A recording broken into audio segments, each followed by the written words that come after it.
I've been speaking to different religious leaders around Los Angeles since 2003 to find out why they believe, because I don't believe in a traditional God of a Bible or Quran, but I do believe in something that I call God, and that something is the part of life that is not logical and not reasonable.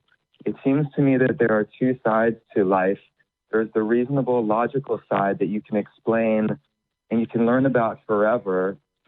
And then there's the part of life that has nothing to do with logic. You can never explain it, and yet we experience it.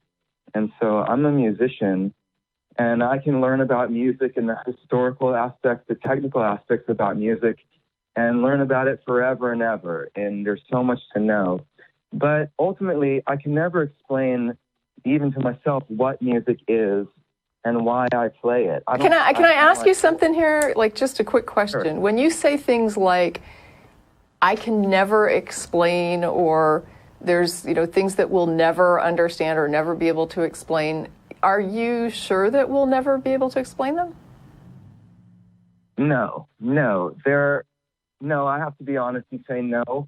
But I do feel that when we say that there are things that we cannot explain now, that's still kind of in the world of the known. Even though it's unknown, it's something that in the future you can learn about and then maybe understand in the future. I guess I'm talking about that which is not knowable. But how would we know if there was an unknowable thing? Right. Well, that's the tricky part, and that's where Is it possible that there are no unknowable things? Well, I was going to go with a different tact. See, this is hard to explain because, like I said, it's an experiential thing. Like love, I don't know. I guess we can talk about different reasons why we love or why we listen to music and enjoy it. But it just seems like this is an experiential part of life, and that's the part that I call that God. Okay, let me go. Sorry, Tracy. No, it's all right. I just was trying to gain some understanding. There are things we don't know, and we might just, for the sake of conversation, label that our ignorance, right? And there may be things in that category forever. And how does your God differ from our ignorance? Because I think that the God is, I'm trying to explain something that's ultimately unexplainable. And I think that this is like where life comes from, even though I can't scientifically explain it. I wish I could logically, reasonably explain it. But isn't it true that if we say we don't know where we came from, then that's part of our ignorance? Yeah, I hear what you're saying. It's a paradox. It's not supposed to make sense. But why would it be a paradox to say that we don't know things? That there are things that we don't know?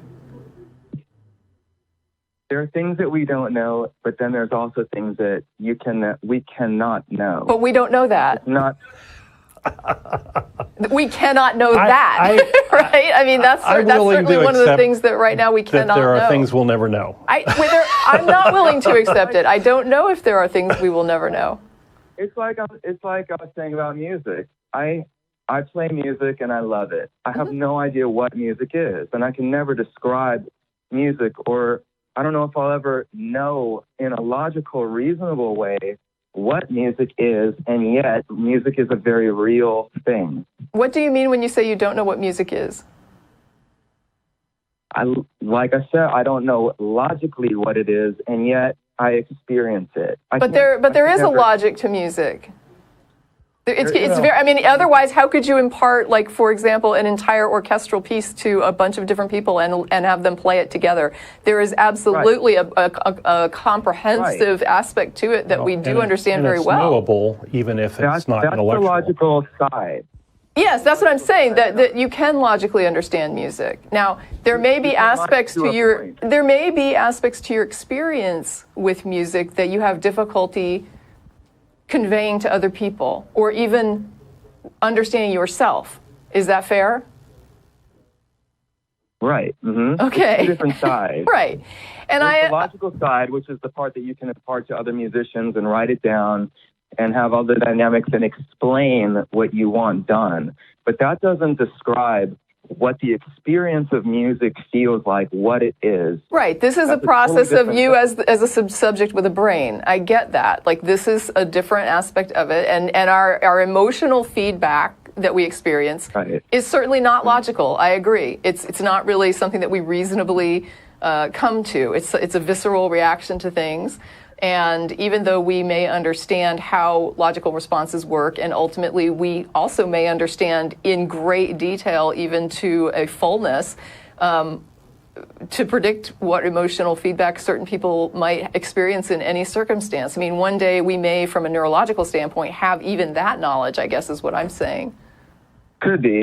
I'm not close to that. Yeah, I mean, I don't know that we would, that we will. I just know that I wouldn't rule it out automatically. So I'm still stuck on, why would you call this God? Right. Well, you know, is it worthy of worship? Is it supernatural? Is it, you know, I don't see the traditional concepts of God here. And I do understand what Don is asking. He's saying, why wouldn't you simply label this the things I don't understand? Right. And you could call it that. You could call it anything, and people call it all sorts of things. You can call it your higher self. You can call well, he calls it our ignorance, right? Don is saying it's simply another, different labels of human ignorance. But I believe that this is the thing that when people are referring to God, this is an aspect of what they're speaking about. Certainly, I think you're correct. There is something called the God of the gaps, right? And that is almost exactly what you're describing, if not exactly what you're describing. Basically, a label that you use when you're talking about a God who is there to account for all the things you don't know. So yes, people use this definition for God in many instances.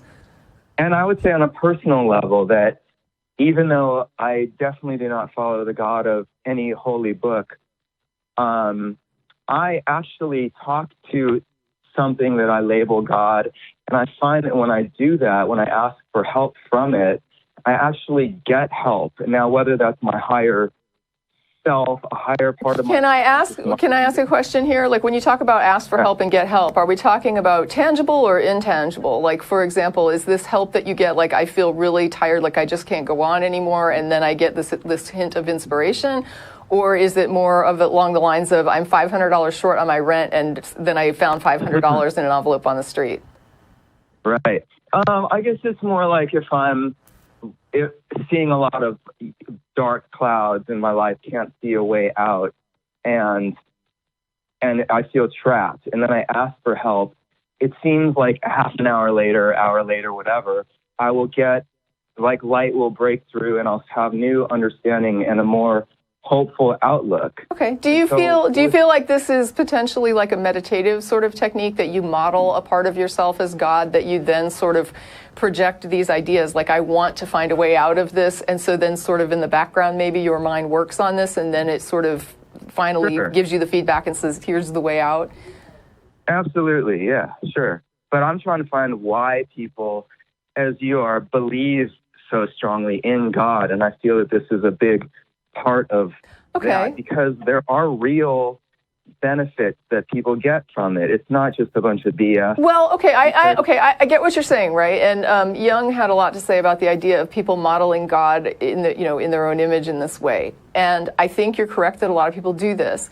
I think the problem comes in when they are not aware that they're doing this, right? And they actually credit some supernatural, it's sort of like the ridiculous man in the sky thing.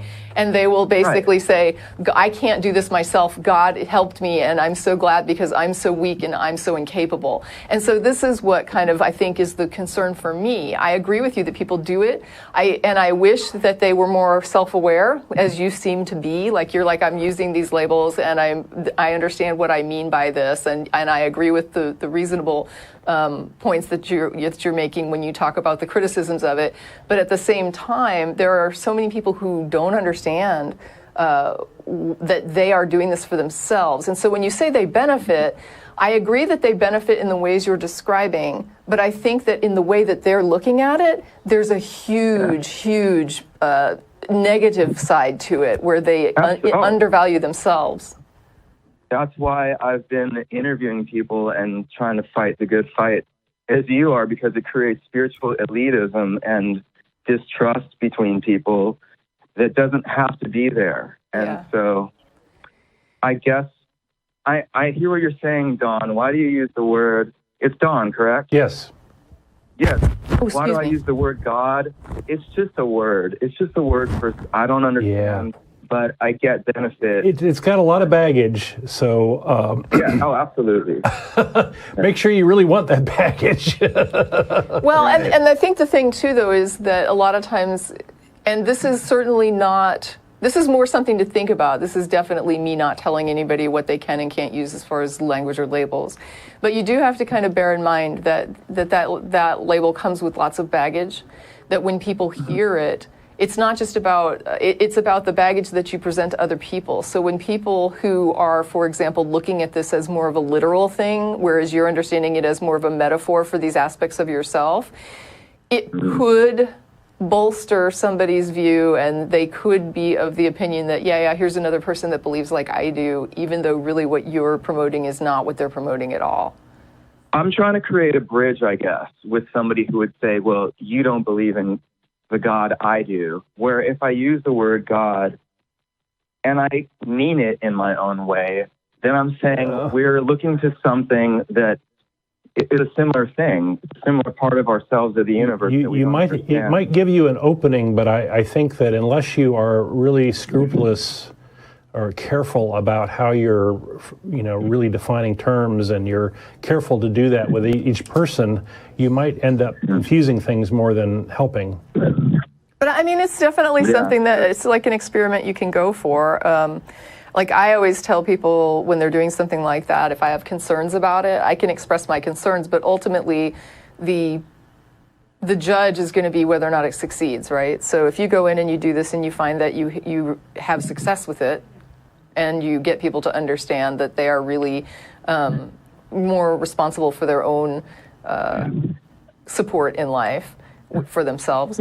And this begins to work and people begin to listen and they begin to shift more toward what you're talking about, I would say I wouldn't argue with success. If you want to try this and see how it goes, that's fine. I do have, like with Don, I have concerns that you're going to run into some confusion and some backlash from that, and that it could bolster people's negative concepts more than help them.